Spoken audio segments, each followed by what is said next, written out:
Hello everyone and welcome to today's lesson. We're gonna focus on the 45 days identification window. So this is mistake number 2, the most common mistakes that 1031 exchange investor make. This timeline is often where investors make mistakes that can lead to significant tax issues. Understand this period and planning properly is essential. When your 1031 exchange starts, you have 45 calendar days from the closing date of your sale to identify potential replacement properties. You must list 3 properties in writing and sign the document. After 45 days, you cannot change the list, which means you can only buy the properties you listed within that time. In terms of the rules to identify the property, I'm using 3 as an example there. But there are more rules than that. There's more ways to identify the different, like how many properties that you can identify, how many properties you can put on that list of documents. If you want to learn more, do refer to our Master 1031 Exchange course. That is more like the foundation course. This one is more an advanced topic.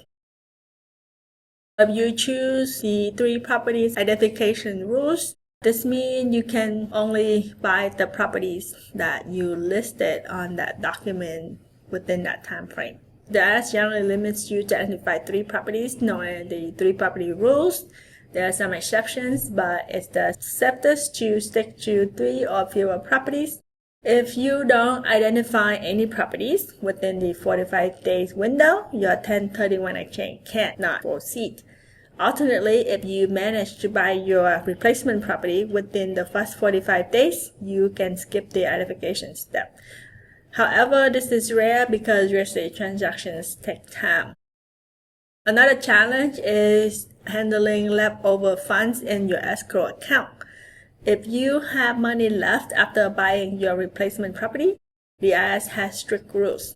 You cannot access the leftover fund until all identified property are bought or the 180 days window ends.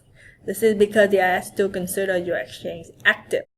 To avoid problems with the 45-day identification window, follow the tips.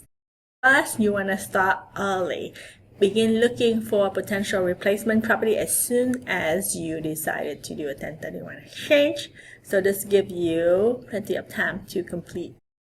Second, know the rules. Understand that the IRS regulations of identifying replacement properties.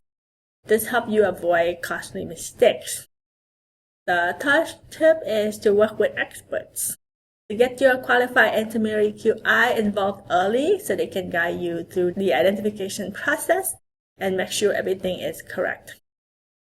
The fourth tip is make sure you keep records. Remember, 1031 exchange is very rules bound, so document your identification process carefully. So keep all the signs, keep everything signed and dated. Keep signed and dated list of the properties you identified. The fifth tip is to have backups. So identify more than one potential property within the limits, so you have option if your first choice doesn't work out.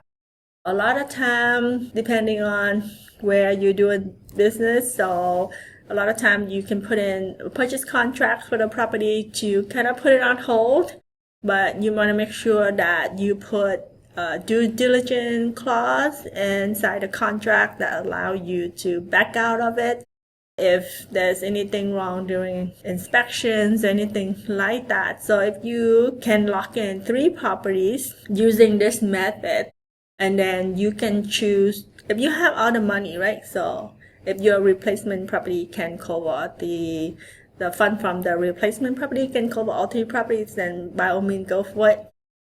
But if you want to cherry pick, then you have 3 locked in. And you might want to even lock in the properties right before you submit the final 45-day identification documents.